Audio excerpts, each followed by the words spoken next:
What's up, everybody? It is your boy Joe Hundo. This is the Narrative TV, and the narrative that we're going to discuss today is your boy P. Diddy Combs, aka Puff Daddy, aka the Diddler.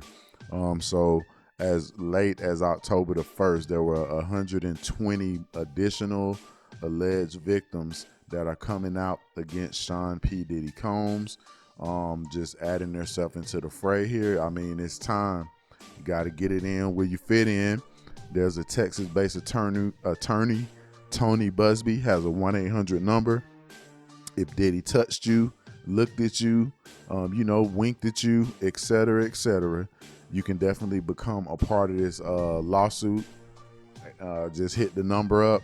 I personally, when the news came out in March that they raided Diddy's home, I did not jump into it. I didn't do my research. I just, anything popped across my screen, I took it with a grain of salt, because as we all know, the innuendos and the running jokes of what Diddy is doing has been around for a while. You got to tell them no.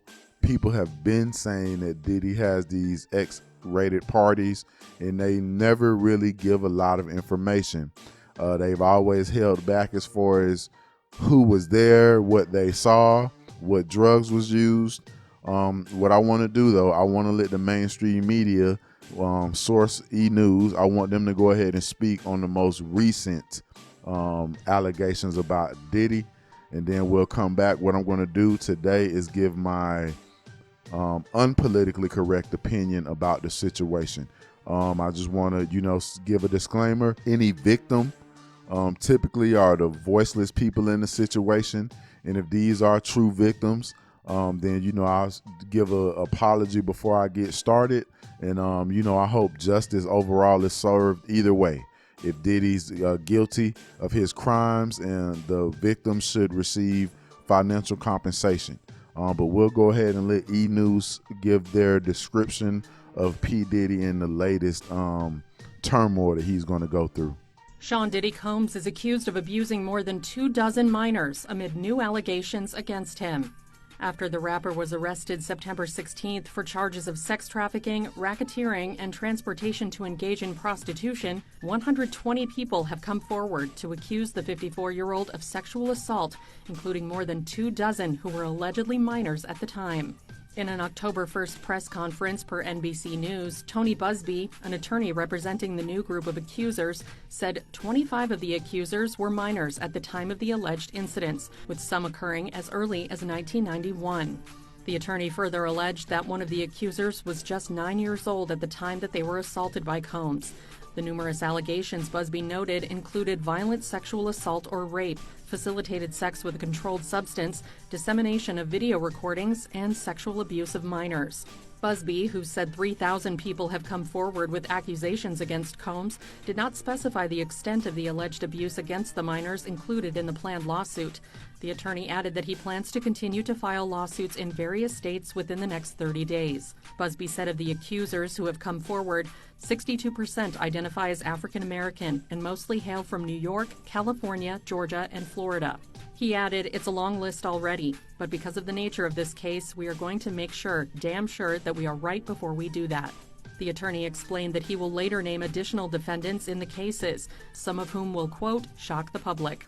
Buzbee said during the press conference, "We will expose the enablers who enabled this conduct behind closed doors. We will pursue this matter no matter who the evidence implicates." As Combs remains in custody at the Metropolitan Detention Center in Brooklyn, New York, his lawyer emphasizes that the rapper continues to maintain his innocence. Erica Wolf, an attorney for Combs, tells E! News in a statement he cannot address every meritless allegation in what has become a reckless media circus. That said, Mr. Combs emphatically and categorically denies as false and defamatory any claim that he sexually abused anyone, including minors.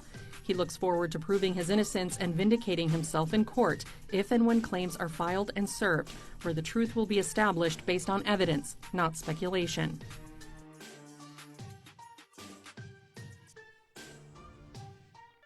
All right, E-News, we appreciate y'all for that. As we all can see, Sean Puffy Combs will maintain his innocence while he's locked up, while he awaits jail or bail, whichever one comes first. But this is going to be history in the making. and it's a very long game here. If you notice, the narrator gave, she said there was a total of 3,000 accusations, but the lawyer won't specify. I feel like that's wild and crazy. If 3,000 different situations have happened, out of these 3,000 situations, you're telling me one person won't come forward? Everybody's just going to remain unanimous? And excuse me, just a disclaimer, this will be a lot of unpolitically correct shit that I'm about to say. There's two sides to every story, and the narrative of P. Diddy is what? He's a big-time mogul, media music mogul who likes to party. He has late-night parties, and only God knows what happens at these late-night parties. The biggest thing that we're taking away from this big-ass RICO case is these known freak-offs, where you have to do drugs, you have to have sex, IV, liquid IVs, all that type of shit is going on, man. But is it done consensual? They're not talking about that narrative. Out of the 3,000 accusations, out of the 120 new alleged victims, where are the people that's coming out just saying, hey, I went to these Diddy parties, they were fun? It's a double-edged sword. It's a lot. There's so much going on. It's hard to process all this information. Like, is no one coming out saying, hey, I was at these parties in the wee hours of the morning, this, that, and the third took place.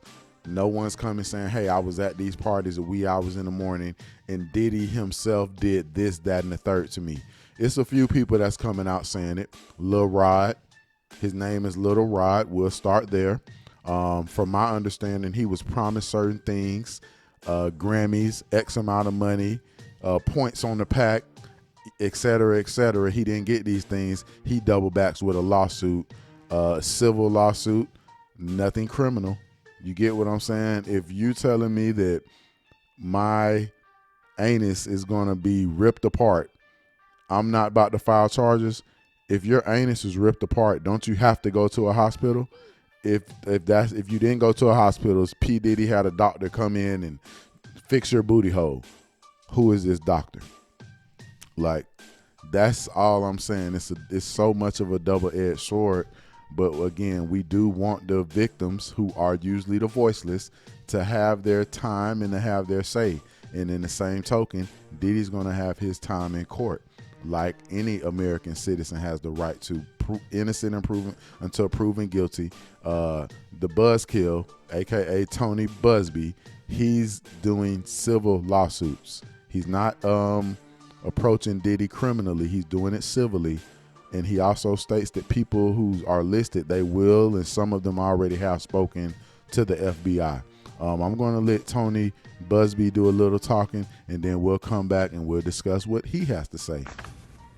Another individual, 26 at the time of the occurrence, was picked up allegedly by Mr. Combs and several other people in a black SUV from the airport, was given one drink in the SUV, and then literally woke up the next day not knowing what had happened, but with pain and damage to both her vagina and her anus, where she then went to the hospital.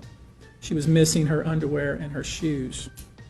Another instance, an individual, this time not a minor, attended a group dinner, allegedly with Sean Combs in Miami. She wasn't drinking because she was pregnant, but whatever she drank at the table, apparently, at least according to her, was laced with something.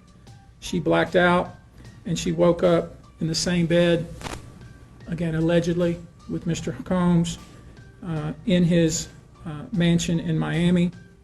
Her vagina and her anus were torn and sore. And I could go on. I mean, literally, you're sensing a theme here. It's the same theme, and it all involves some sort of drug. Yes, Mr. Buzbee, I totally agree.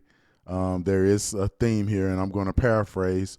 Diddy's drugging bitches and ripping their assholes and their vajayjays.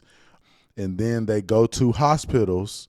Damsel in distress goes to a hospital without shoes or drawers on, and nothing happens. She gets checked out perfectly fine, go home. Then the second scenario is a pregnant bitch drinks apple juice at a Diddy party and wakes up with her anus and her vajayjay torn in the same bed as Diddy. What did her baby father have to say? Why did she continue to drink the non-alcoholic beverage that tasted odd? If it tasted odd, like, I mean, I wouldn't know anything about how to drug a bitch, and the way that y'all making Diddy sound is that he's some expert at chemical warfare. Again, this is my unpolitically correct reaction, and it's a lot of stuff. It's a double-edged sword, and it's so much stuff that you got to really think about. Is this a witch hunt? Are they trying to take Diddy out? Is it a distraction because the election is coming? I mean, these are real questions that we have to ask ourselves and think about. Again, it's the narrative. Like, subscribe, and share the channel, and get it how you live. Cable dogs. Yeah. All right.